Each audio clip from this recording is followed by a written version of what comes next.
नमो अरिहन्ताणं नमो सिद्धाणं नमो आयर्याणं नमो वज्जायाणं नमो लोये सव्वसाहुणम् एसो पंच नमुक्कारो सर्वपावपणासनो मंगलाणं च सव्वेसिं परमं हवै मंगलम्।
तो कुछ भाइयों की इच्छा है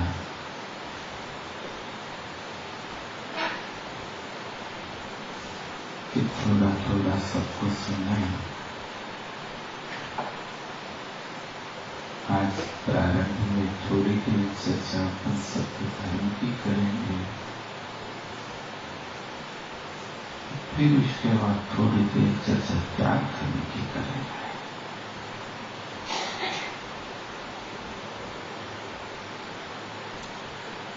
तो सबसे पहले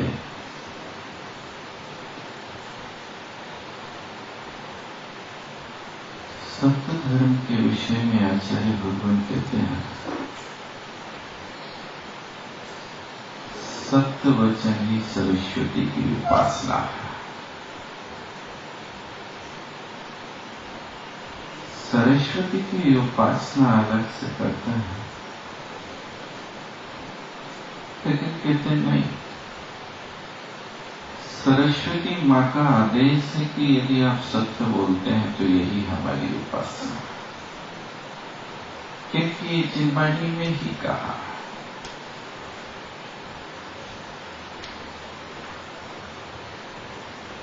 पूर्व के चार धर्म जिसके हृदय में अवतरित हो जाते हैं, वही सत्य धर्म का अधिकारी हुआ करता है। क्रोधी व्यक्ति कभी सत्य नहीं बोल सकता।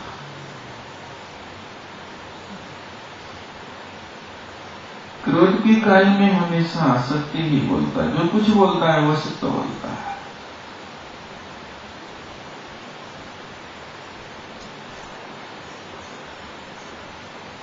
अहंकारी व्यक्ति भी सत्य धर्म को नहीं धारण कर सकता।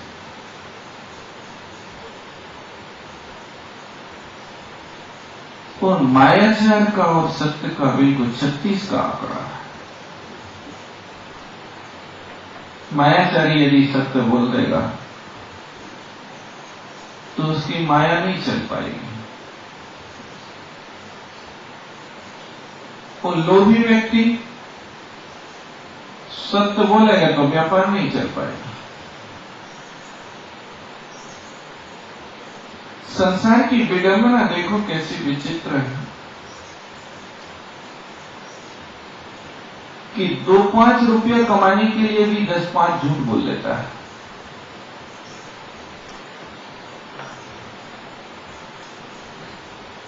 व्यापारी लोग होते हैं, एक साड़ी को बेचना तो 5 रुपया उसमें आपको पैदा होना है, लेकिन ग्राहक से कितना माथा पकाना पड़ता है। आपका सत्य धर्म इतना सस्ता है कि वो 2-5 रुपए में भी बिक जाता है। विचार नहीं सकते।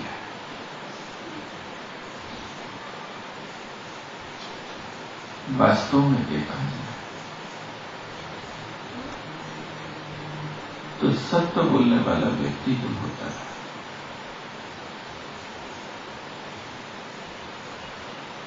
दूसरों के द्वारा हमेशा सम्मान को प्राप्त होता है। बाड़ी तो बोलना है,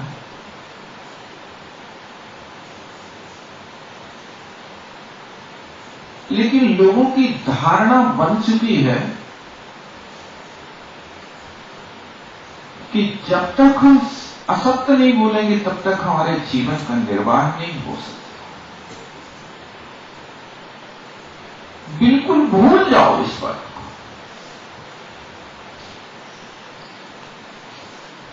सत्य बोलने वाला जो धर्मात्मा होता है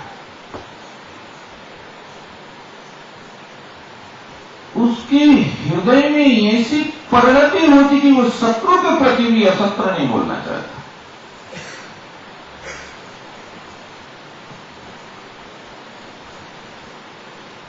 शत्रु भी है तो शत्रु भी यदि कोई सलाह लेने आता तो वहां पर भी सत्य बताता है। आपको मालूम होगा जिस समय महाभारत चल रहा था, महाभारत होते होते 17 दिन हो गए।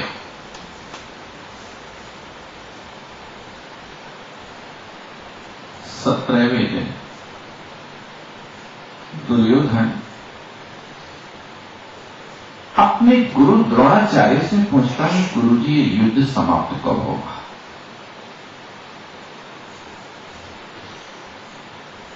द्रोणाचार्य जी कहते हैं, दुर्योधन मैं नहीं बता सकता युद्ध कब समाप्त होगा। यदि तुम्हें युद्ध की समाप्ति का समाचार चाहिए है तो आप धर्मराज युधिष्ठिर के पास चले जाइए। कैसे बात करते हैं? जो हमारा पाप शत्रु है और वो युद्ध की समाप्ति का समाचार हमको बता पाएगा? द्रोणाचार्य कहते हैं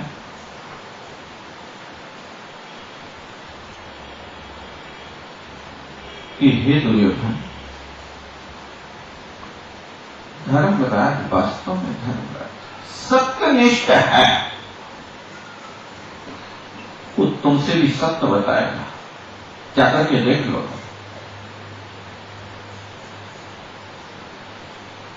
दुर्योधन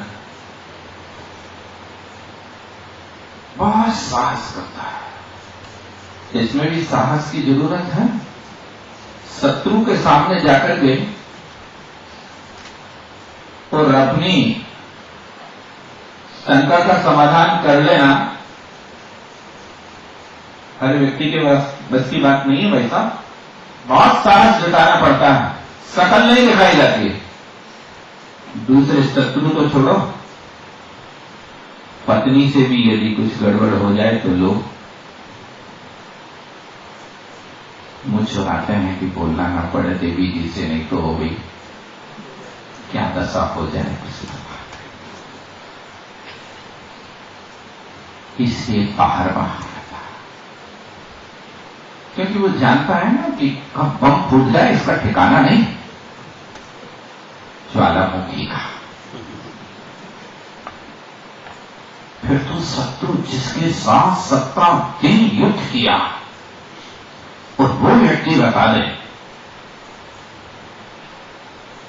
बहुत बड़े साहस के साथ दुर्योधन धर्मराज युधिष्ठिर के पास चलता है। यथा युग अभिपादन किया जाता है। धर्मराज के पास जाकर के बैठ गए और दुर्योधन ने कहा कि धर्मराज, ये तो बताओ ये युद्ध कब समाप्त होगा। धर्मराज कहते हैं युद्ध कब समाप्त हो जाएगा। इस बात को सुनकर के थोड़ी आनंद की लहर तो आई। फिर एक प्रश्न छोड़ देते हैं दुर्योधन, बहुत बढ़िया बताया, लेकिन ये बताओ विजय किसकी होगी।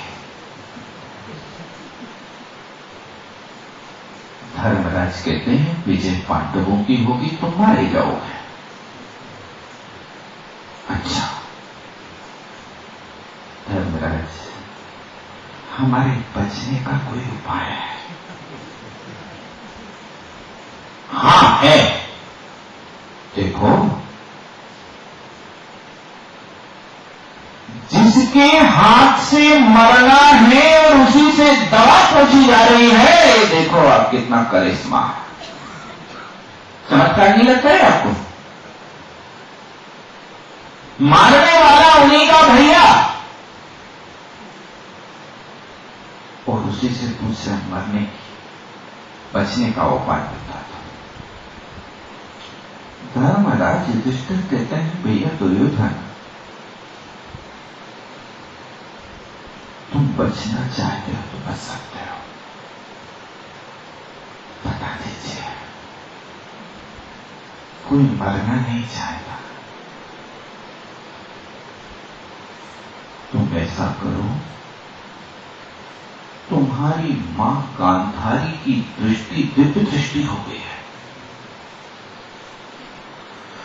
तुम निर्वस्त्र होकर के मां के सामने चले जाओ और मां तुम्हें यदि देख लेगी तो तुम्हारा शरीर वज्र का हो जाएगा, फिर दुनिया की कोई हस्ती तुमको मार नहीं सकती है। अच्छा, इस बात को सुनकर के कैसा लगा होगा? अब तो विजय मेरी है और अब तो मैं अजर अमर हो गया, दुनिया की कोई हस्ती मुझे मार नहीं सकती। देखो घर में दवा, इतनी अचिंत दवा औषधि रखी है, लेकिन मैं आज तक पता नहीं कर पाया। अब एक मान कसाई जागृत होती है। देखो हमारे घर में दवा थी, लेकिन मुझे वहां जाना पड़ा, किस्मत फूट गई, शत्रु के सामने झुकना पड़ा। अगर कसाई है ना, फिर भी सत्यवादी महापुरुष हुआ करता है, उस महापुरुष के अंदर थोड़ा भी भाव नहीं आया कि मेरे शत्रु को, जिस शत्रु ने मेरे साथ इतना बड़ा कार्य किया कि मुझे वर्षों वर्षों अज्ञातवास रहना पड़ा, जिसने लाखों वर्ष में मुझे आग के हवाले कर दिया, हमारे परिवार को जिसने नष्ट भ्रष्ट कर दिया, मेरे भाई की पत्नी को जिसने सभा में निर्वस्त्र करने का दुस्साहस किया, ऐसे दुष्ट को क्या बचा है? ऐसा है अपनी सभा में कोई कि ऐसे दुर्जन के प्रति भी सौजन्यता का भाव रखता है? बहुत मुश्किल है, बहुत मुश्किल है। ऐसे महापुरुष धर्मराज युधिष्ठिर भारत में एक ही पैदा हुए हैं जिनके अंदर एक भाव था। दुर्योधन युधिष्ठिर की इस सीख को लेकर के, इस नेक सलाह को लेकर के आज तो पांचों उछल रहा है। भैया, जिसकी मृत्यु टल जाए उसको कितना आनंद नहीं होता होगा बताओ। अब तो मैं मरने वाला नहीं हूं। दूसरे लोगों ने सुना कि युधिष्ठिर ने तो काम बिगाड़ दिया तो बिगाड़ दिया। मैं तो कोई असत्य नहीं बोल सकता, चाहे जैसी भी परिस्थिति सामने आए, सत्य धर्म का पालन करना धन्य है। दुर्योधन सुबह 4 बजे उठ करके सारे वस्त्रों को छोड़ करके नंगा होकर के मां के सामने जा रहा है। लेकिन कृष्ण ने सोचा यदि ये वज्र का हो जाएगा तो फिर बहुत मुश्किल पड़ेगा। तो जैसे ही सुबह दुर्योधन नंग होकर के मां के सामने जा रहा था, कृष्ण जी बीच में आ गए। कृष्ण जी कहते मैंने देख लिया। क्या देख लिया? अरे मनुष्य किसी पुरुष के सामने भी नंगा नहीं हो सकता है, तो तुम अपनी मां के सामने नंगे होकर के कैसे जाओगे? बताओ। दुर्योधन, तुम ऐसा करो कि तुम अपने गुप्तांग को ढक लो और बाकी नंगे चले जाओ।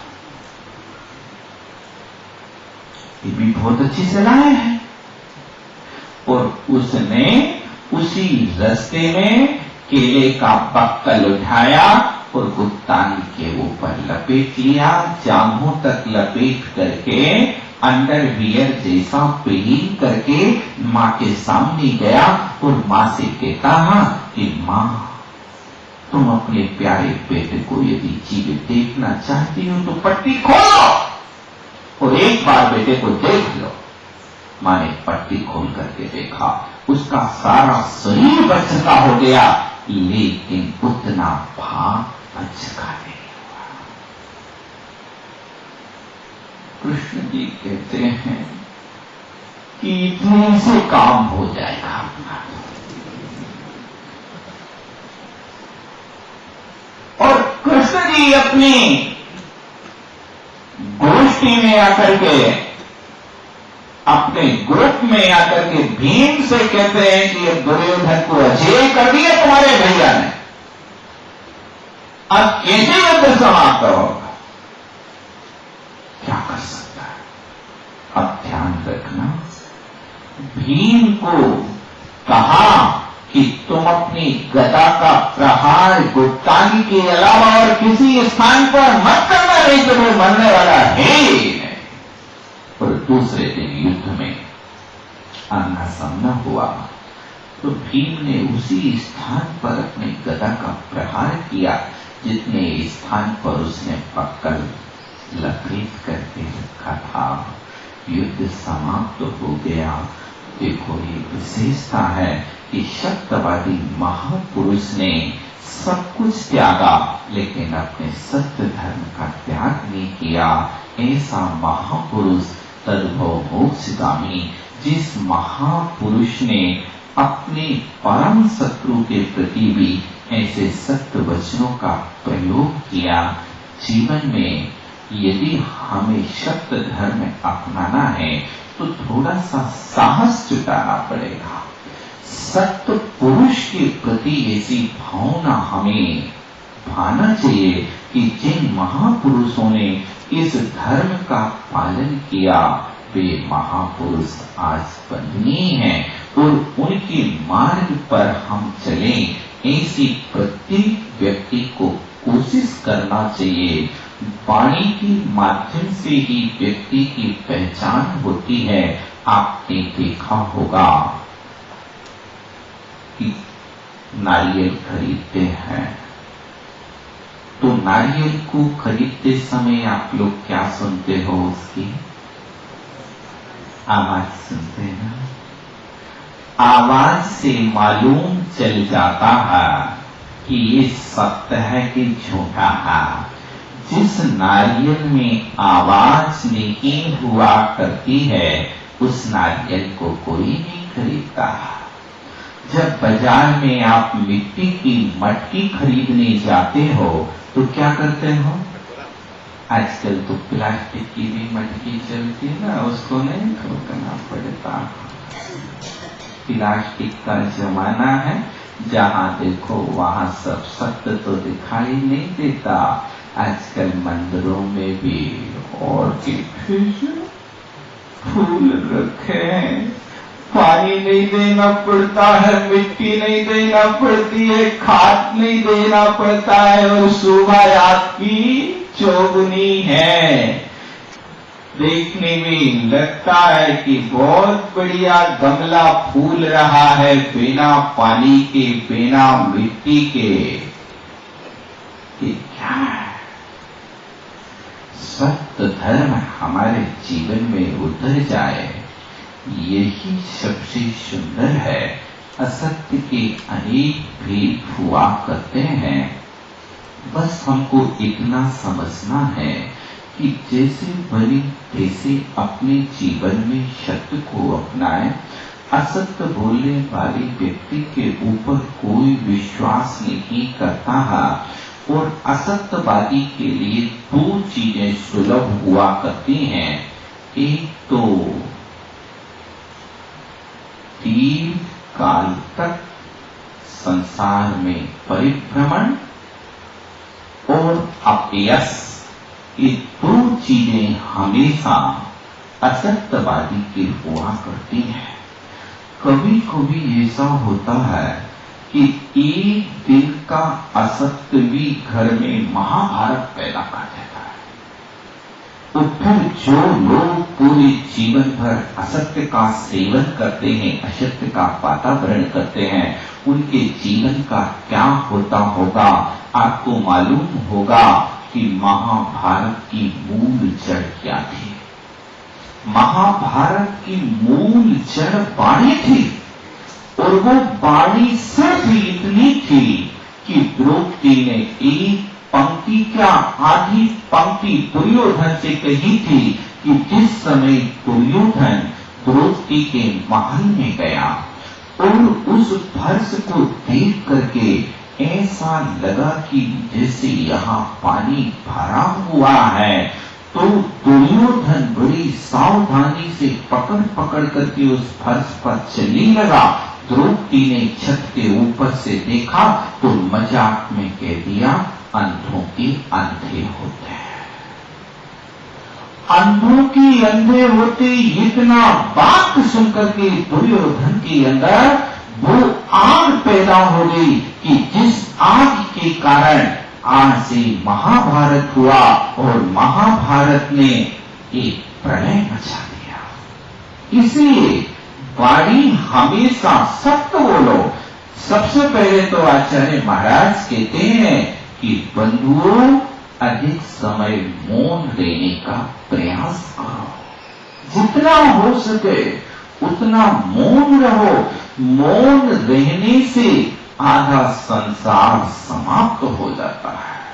प्रयास करो और उसमें भी ध्यान रखो कि जहां पर झगड़े की बात आ जाए, दोष कहने की बात आ जाए, वहां पर तो स्थायी मौन रखना चाहिए। दोष वादे च मौनम, दोषों को बोलने के काल में, असत्य बोलने के काल में, किसी की निंदा करने के काल में हमेशा मौन धारण करने का नियम रखना चाहिए। तोता क्यों रोता? एक पुस्तक में पढ़ा था, तोता रो रहा है।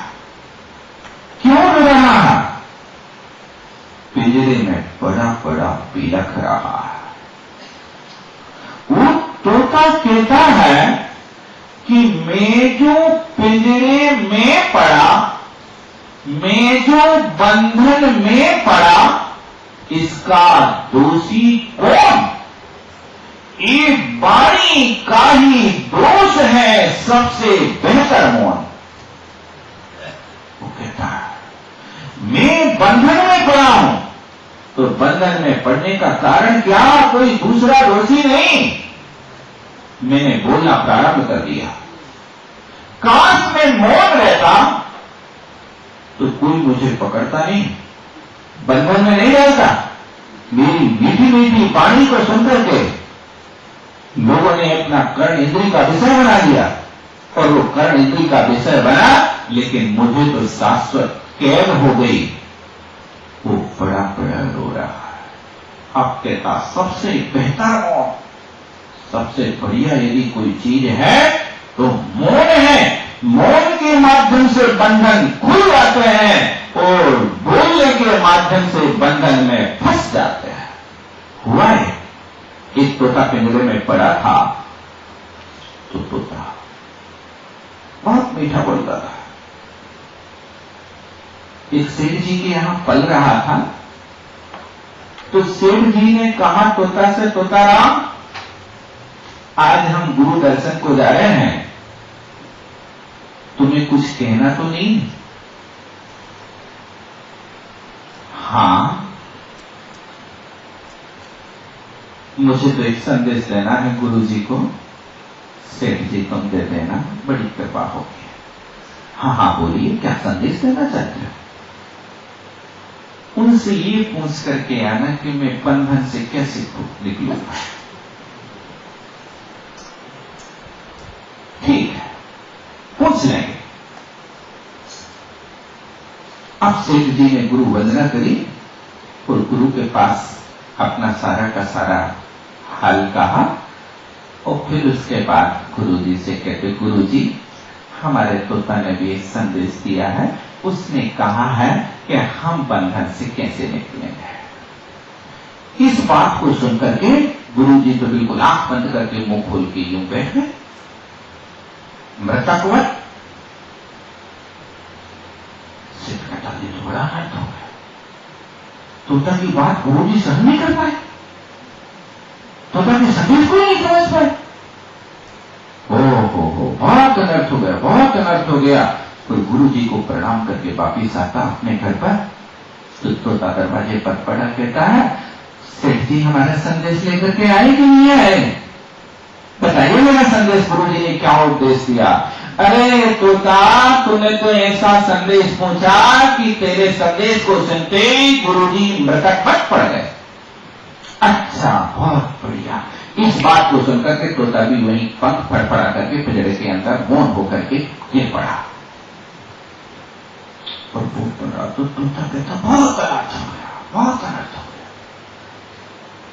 इसके भी प्राण को भी उठ गए। उनने पिंजरा का दरवाजा खोला, और दरवाजा खोल करके थोड़े से दूरी पर सेठ जी गए और तोता खोल करके पिंजरे से डाली पर जाकर के बैठ गया। सेठ जी बुलाते, अरे तुमने क्या किया, तुम आओ। कहती गुरु जी ने हमको संदेश दिया, यही उपदेश दिया कि तुम मौन होकर के मृतक पड़ जाना, तुम्हारे बंधन खुल जाएंगे। ये संदेश हमको दिया। अब आप समझो या न समझो, समझदार को तो इशारा काफी होता है। उस पक्षी ने सेठ को इस तरह से सिखा दिया पाठ कि संदेश ऐसा समझा करो। गुरु ने हमको ये संदेश दिया है कि यदि बंधनों से खुलना है तो मौन हो जाओ, मृतक पड़ जाओ। तुम्हें भी यदि बंधनों से छूटना है तो आज ही संसार के कार्यों से बिल्कुल मौन हो जाओ। जितने भी संसार की क्रियाकलाप हैं, बोलते ही अनेक प्रकार के पाप होने लगता है। परिणाम हमारे संदेश को प्राप्त होते हैं। आपकी वाणी को कोई श्रवण नहीं करना चाहता है तो वहां पर मौन ही सबसे अच्छा हुआ करता है। असत्य बोलने के दो कारण हुआ करते हैं। एक अज्ञान होता है और दूसरी कसाई हुआ करती है। या तो लोग अज्ञान बस असत्य बोलते हैं अथवा कसाई बस असत्य बोलते हैं। हम प्रयास करें कि सत्य धर्म का पालन यदि करना चाहते हैं तो हम अधिक समय मौन रहें और मौन रह करके अपने परिणामों को विशुद्ध बनाने का प्रयास करें। आज अपन सत्य धर्म पर और भी अनेक चर्चा इसके विषय में करना थी, लेकिन आज पुनः प्रसंग अपन बदलते हैं। सत्य धर्म से अज्ञात धर्म की ओर अपन आगे बढ़ते हैं। वास्तव में देखा जाए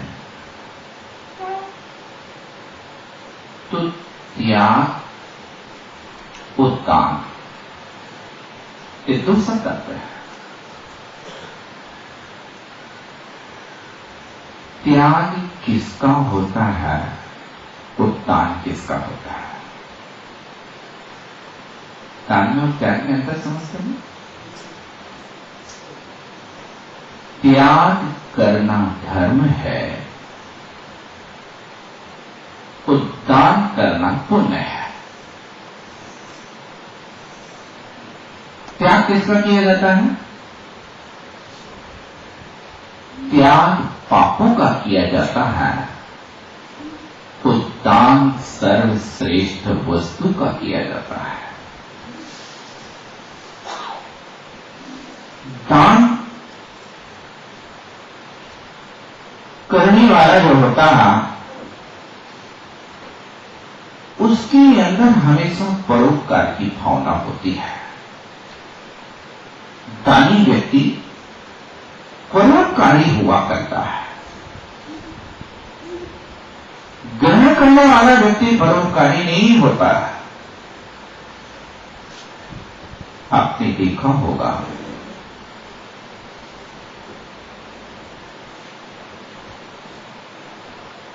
कि दान जो होता है कुछ विशेषताओं को लेकर के हुआ करता है। विधि विशेष, द्रव्य विशेष,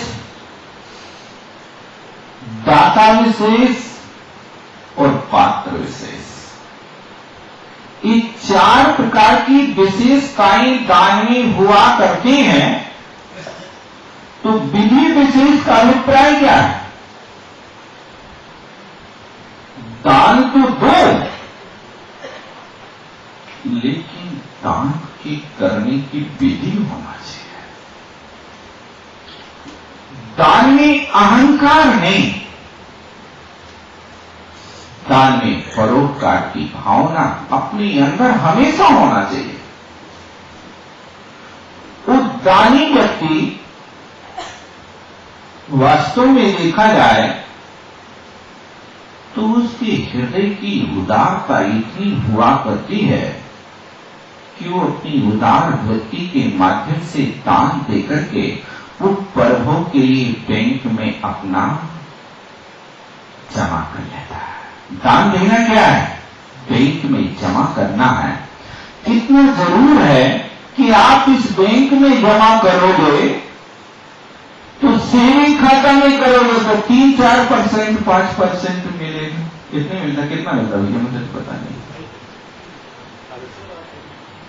तो ये भी साल भर के लिए करो, 5 वर्ष के लिए करो तो 5-7-8% मिलता होगा। कितने मिलता है?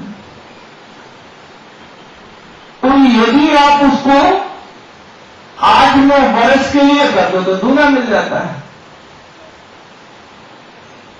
लेकिन उसमें यदि व्यापार में लगा देते हो तो कई गुना हो जाता है। लेकिन दान में दिया हुआ द्रव्य वो प्रभु में अनंत गुणा फल देता है। एक गुणा नहीं, अनंत गुणा फल देता है। लेकिन पहले उदारता त्याग हुआ करती है। किसान मिट्टी में इतना सुंदर बीज डाल देता है। देखा कभी आप लोगों ने? जो खेती नहीं करते हैं उनके हृदय बड़े दुखी होते हैं कि किसान कितनी मूर्खता कर रहा है कि यहां पर मिट्टी में अपना माल खो रहा है। नहीं, उर्वरा जमीन में गिरा हुआ एक गेहूं का दाना 72 गुना फल देता है, लेकिन पहले आपको देना पड़ेगा, बाद में आप फसल प्राप्त करोगे।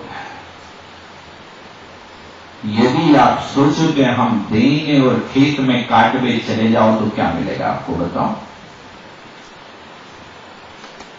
इस पे भी हमें आवश्यकता है कि दान की यदि परंपरा सीखना है तो किसान के पास जाकर के सीख लो।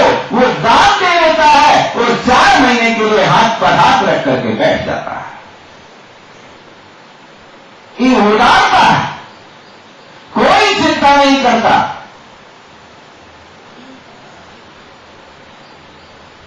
क्या ऐसा नहीं सोचता होगा कि पानी नहीं गिरा तो बीज खेत में बोया और पक्षी खा गए तो? आप तो सोचते हो ना, हमने पैसा दिया और उपयोग नहीं किया तो? सही स्थान पर नहीं लगा तो क्या होगा? अरे दान देने वाला व्यक्ति इतना सोच ही नहीं सकता। दान देने के 5 आभूषण आचार्य भगवान ने लिखे हैं। दान देते समय इतना हर्ष हो कि आंखों से आंसू गिरने लगे। दुख नहीं, हमें तो पैसा निकालने में इतना दुख हो रहा है जैसे उस सोनी तार निकालता ना यंत्री में से, ऐसी दशा। अरे दोगे तो मिलेगा। वृक्ष पहले पुराने पत्ते त्यागते हैं, बाद में नए पत्ते मिलते हैं। देखो, बसंत ऋतु आती है और बसंत ऋतु के पहले सारे वृक्ष बिल्कुल नंगे हो जाते हैं, सब कुछ त्याग देते हैं, फूल जैसे दिखाई देते हैं, एक भी पत्ता उनके ऊपर नहीं रहता है। लेकिन जैसे ही बसंत आता है तो प्रकृति बदल जाती है और संत आता है तो हमारी संस्कृति बदल जाती है। ये हुआ करता है। बसंत के आते ही सारा का सारा हरा भरा दिखाई देने लगता है, सब कुछ हमको सुंदर लगने लगता है। ये पसंद है। तो जब एक इंद्रिय जीव भी, ये पेड़ पौधे भी अपनी पुरानी संपत्ति को निर्विकल्प रूप से त्याग देते हैं, तब कहीं उनमें नई कोपल आती है, नया पत्ता आता है। त्यागते 100 पत्ते हैं और आते 1000 पत्ते हैं। आपको विज्ञान के प्रति ऐसी आस्था होना चाहिए कि यदि आप 100 रुपए देते हो तो आपको 1000 गुना अवश्य मिलने वाला है। इसमें कोई संकोच की बात नहीं। लेकिन ध्यान रखना, देने के साथ में भावना मत रखना। एक महानुभाव बोले, भाई साहब हम रोज मंदिर में 5 रुपया डालते हैं। मैंने पीठ ठोकी, तुमने तो कमाल कर दिया, बहुत बढ़िया। मैंने उनसे पूछा, ये बताओ बाबा जी, तुम 5 रुपया डालते तो भगवान से क्या मांगते हो? बस यही मांगता हूं कि भगवान मैं आज 5 रुपया आपको डाल रहा हूं और शाम को मेरे 500 रुपया पैदा हो जाए और कुछ नहीं चाहिए। मैंने कहा, भिखारी, भगवान के सामने में जाकर के 5 रुपए का जुआ वेच खेलता है और भगवान से बदले में 500 रुपया चाहता है।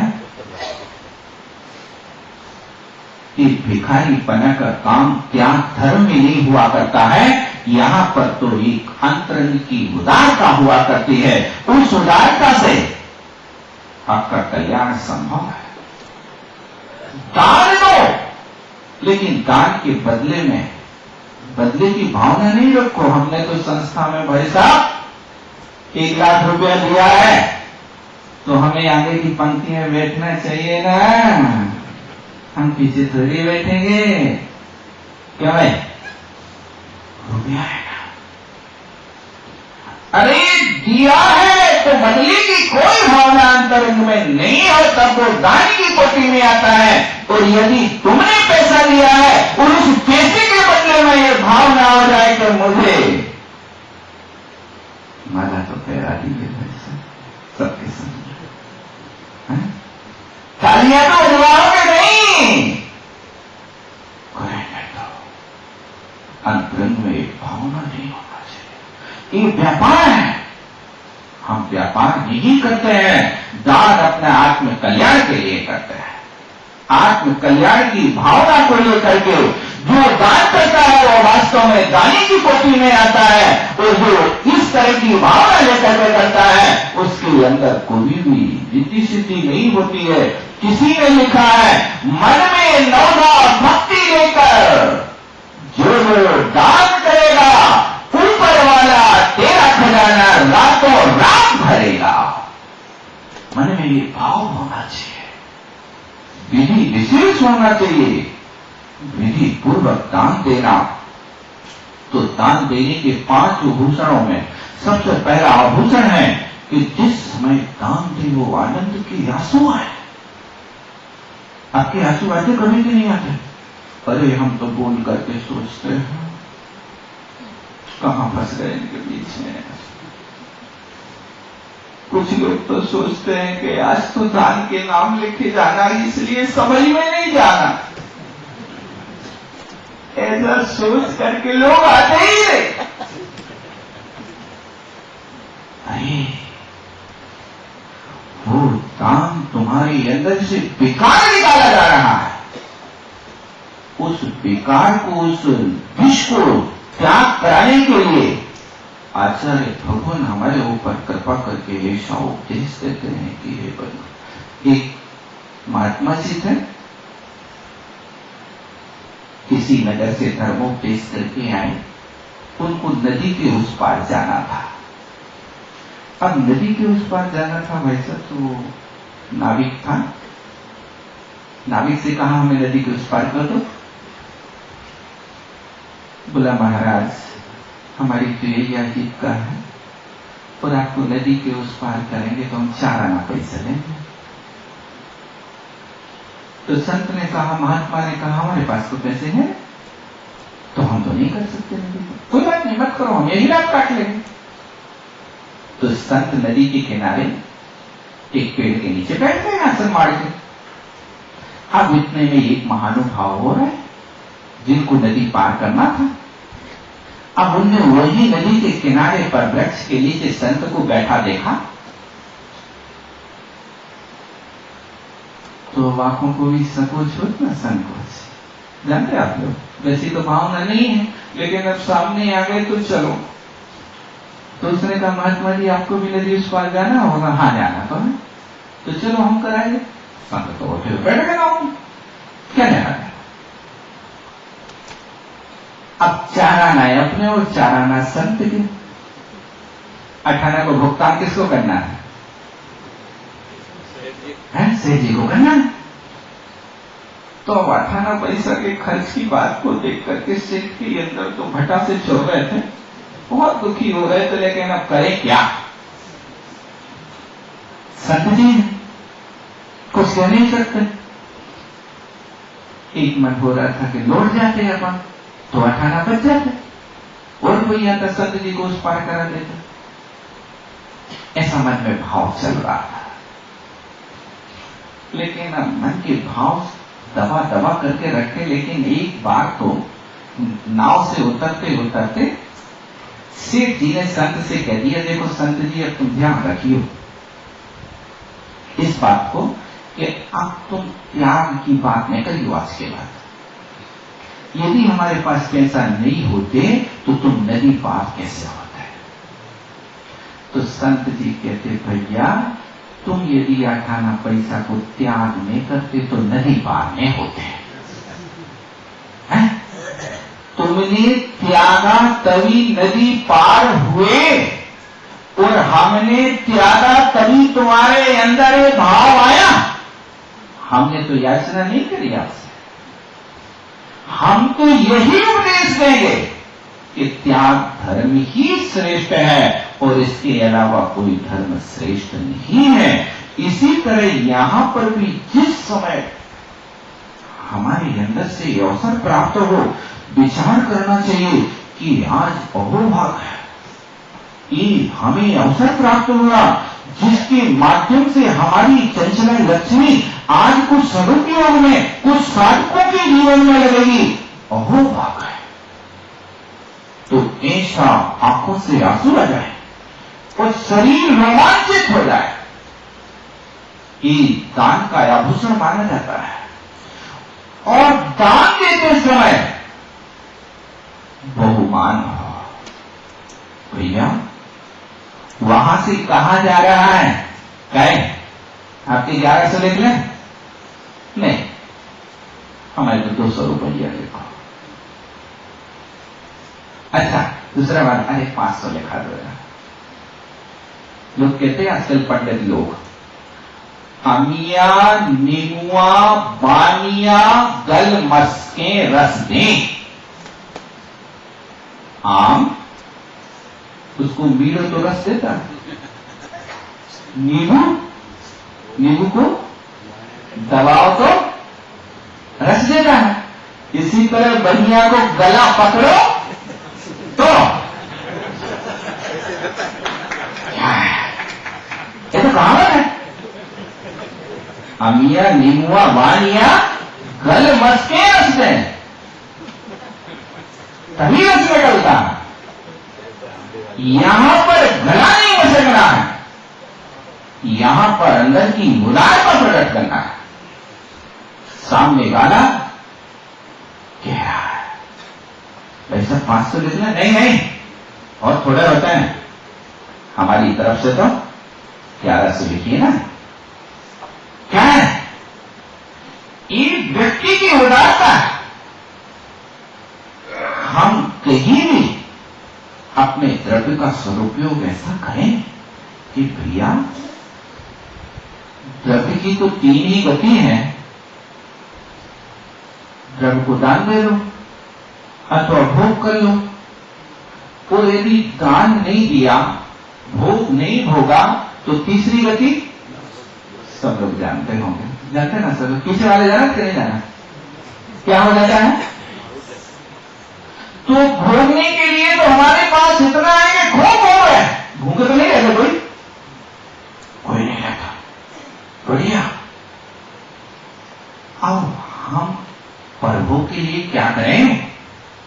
तो कुछ ऐसे बीज हम इस धर्म की भूमि में गाड़ करके चलें कि जिन बीजों को आगे चल करके अगले भूमि में हम जाकर के वहां फसल निकाल सकें। यदि आपने कुछ बीज नहीं बोया और खेत में यदि तुम जाते हो कि अब तो 4 महीने हो गए, कुछ ना कुछ तो पैदा हुआ होगा, भैया यदि बीज बोया है तो आपको उसका फल मिलेगा। लेकिन आपने बीज नहीं बोया तो खेत में घास तो मिल सकता है लेकिन आपको कोई फल नहीं मिल सकता है। आप क्या बोल रहे हैं कि किसी दूसरे को उसका फल नहीं मिलेगा, ये फल तो हमको स्वयं को मिलेगा। ऐसी प्रत्येक व्यक्ति के अंदर भावना होना चाहिए, हम तो बढ़ सकते इस कार्य में। और फिर जहां पर साधकों की साधना आपकी द्रव्य से होती हो, जहां पर ज्ञान हो, आहार पान की प्रवृत्ति बनती हो, ऐसे क्षेत्र में तो हम निसंकोच होकर के मुट्ठी को बंद करके नहीं, खींच लो तुम जितना खींच सको, मुट्ठी को खोला। ये अपने अंदर की भावना होना चाहिए, तब तो ही वो दान सार्थक होता है। तो फिर दान देते समय प्रिय वचन, मीठे वचनों के साथ दान दिया जाता है। अब चलो, तुमने लिख ले तो कोई बात नहीं, नहीं है ऐसा नहीं। कभी कभी ऐसा होता ना, अब तुमने ऐसा कर लिया तो चलो, फिर अपन तो कोशिश कर रहे थे कि इतना ना देना पड़े। एक बार ऐसा हुआ, एक व्यक्ति के वैसा चाराना पैसा जिन में रखे थे। अब वो गंगा स्नान करने गए, तो गंगा स्नान करने गया तो वो जाकर के वहां नहाया और नहाते वक्त उसके चाराना पैसा। अब हुआ ऐसा कि कपड़े तो उतार दिए उसने नदी के किनारे, गंगा के किनारे, लेकिन अब कोई चाराना पैसा उसके ले न जाए तो मुट्ठी में पैसा बांध करके और डुबकी लगाने गया और वहां गंगा जी में डुबकी लगाई और होश नहीं रहा और वे चाराना पैसा मुट्ठी से छूट गए। अब वो चाराना पैसा उसके छूट गए तो उस चवन्नी को ढूंढने के लिए उसने 101 बार डुबकी लगाई भाई साहब, और डुबकी नहीं लगाई, जितनी बार डुबकी लगाता उतनी बार अपनी मुट्ठी में उतनी रेत लाता और रेत को यूं खोजता और फिर रेत फेंकता, फिर डुबकी लगाता, फिर रेत फेंकता, फिर डुबकी लगाता। 101 बार डुबकी लगाने के बाद उसको छोड़ने नहीं मिली तो फिर अब वो जाकर के गंगा से बाहर निकला और कहता है, अब जा गंगा भैया, मैंने तुमको चाराना पैसा था मैं। वाह भाई रानी, कमाल कर दिया तूने। ये दान की कोटी में आएगा कि नहीं आएगा? ये दान की कोटी में नहीं आता है। आप दान तो देते हो चाराना का और अपेक्षा रखते हो 1 रुपए की। चोरी करे निहारी की और सुई का देवे दान, महलों पर चढ़ देखते कितनी दूर विमान। चोरी कर रहा है, निहारी जानते हैं आप लोग, लोहार होता है ना, लोहा कूटने वाला, लोहा जिसके ऊपर रख करके कूटता है, गरम लोहा, आप लोग क्या कहते हो इसको? हेरन, जो भी, उस भाषा को समझ लेना। तो चोरी तो कर रहा है उसकी, और दान क्या दे रहा है? सुई का। सुई तो जानते ना, कपड़े सीने वाली। उस निहारी का वजन तो होता है 40 किलो का, तो सुई का वजन होता है 1 ग्राम का।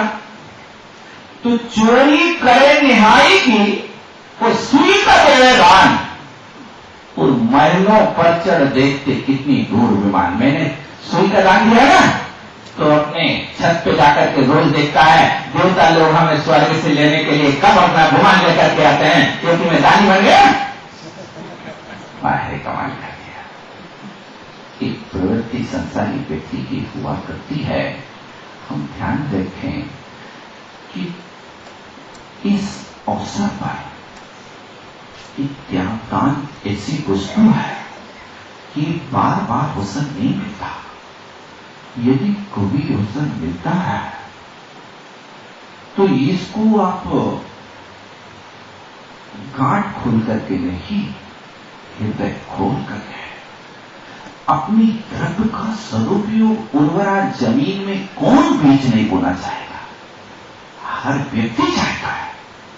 वो प्रयास करो कि अपना द्रव्य जितना हो सके उतना द्रव्य इन क्षेत्रों में लगा करके हम अपने जीवन को सार्थक बनाएं। दाता 3 प्रकार के होते हैं।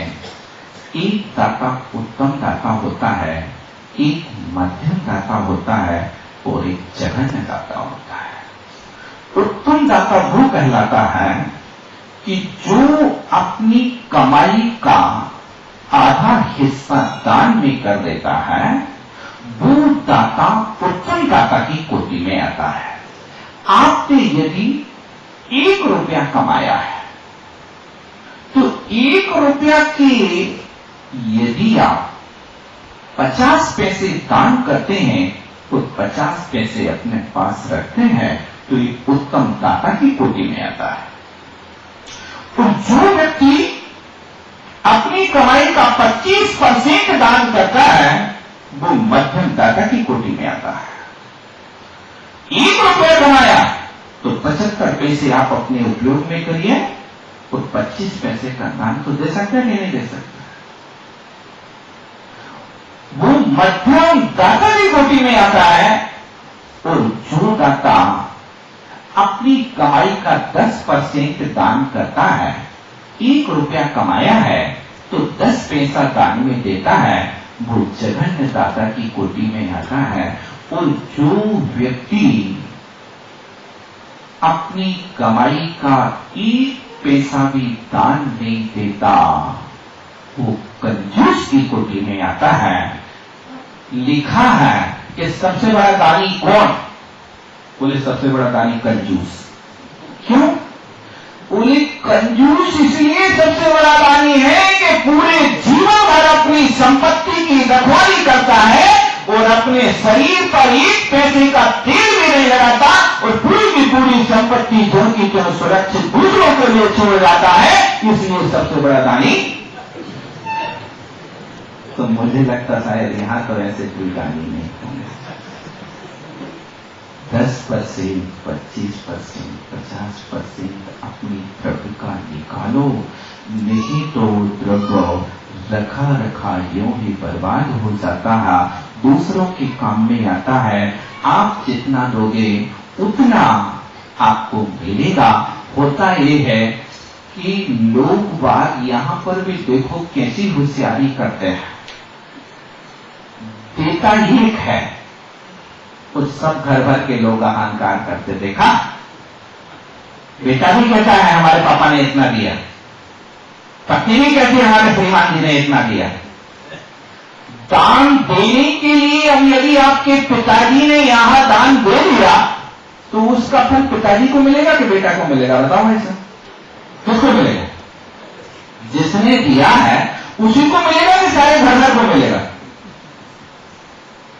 आप लोग क्या ऐसा करते हो कि घर में एक थाली भोजन बना लिया और पिताजी ने कर लिया और सब लोगों को डकार आ जाए, बहुत बढ़िया आनंद आ गया, तो पिताजी ने भोजन कर लिया। इस सबकी थाली अलग अलग लगती है, सबकी थालियां अलग अलग लगती हैं। खाने के लिए तो सबकी थाली पृथक, लेकिन दान देने के लिए बस दत्ता ने दे दिया फुर्सत नहीं। कि प्रत्येक व्यक्ति का कर्तव्य है, जो जितना देगा उसको उतना मिलेगा। आज 10:30 बजे तक ही कार्यक्रम शायद है मेरे ख्याल से। त्याग धर्म के विषय में हम बस इतना समझें कि उपयोगिता समझें और उपयोगिता समझते हुए जिस स्थान पर आपके द्वारा दिया हुआ द्रव्य 50 साधक हमेशा साधना करें, उस स्थान पर तो आचार्य कहते तुम कर्जा करके भी देखो। क्या? यदि तुम्हारे पास नहीं है तो कर्जा कर लो। भैया मुझे आज दे दे, मेरे पास अगले महीने में होगा तो मैं जरूर तुम्हारा चुका दूंगा, और नहीं चुकाऊंगा तो ब्याज सहित चुकाऊंगा, लेकिन इतनी कृपा कर लो। आपको कर्जा नहीं करना है, कमाई का पूरा द्रव्य नहीं तो कम से कम आधा तो दे सकते हो।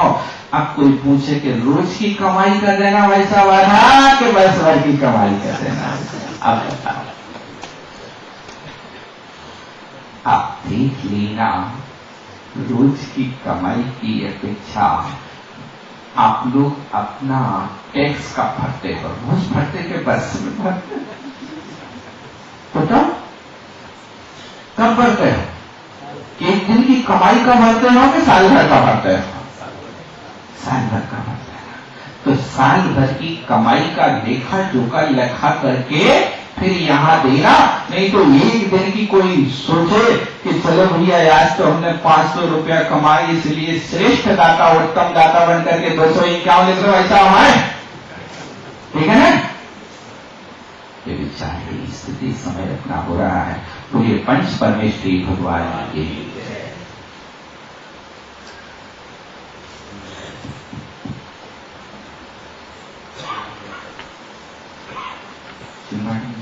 और कुछ करना सभी लोग निर्वाणी स्थिति के लिए खड़े हो जाएं।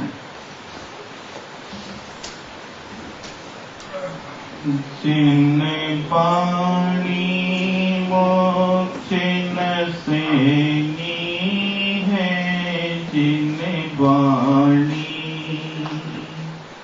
आप लोग बोले के साथ में, जिन वाणी मोक्ष नसेनी है, जिन वाणी जीव कर्म के जुदा करने को, जीव कर्म के जुदा करने को, जीव कर्म के जुदा करने को, जीव कर्म के जुदा करने को, यही पेनी छेनी है जिन वाणी, यही पेनी छेनी है जिन वाणी, जिन वाणी मोक्ष नसेनी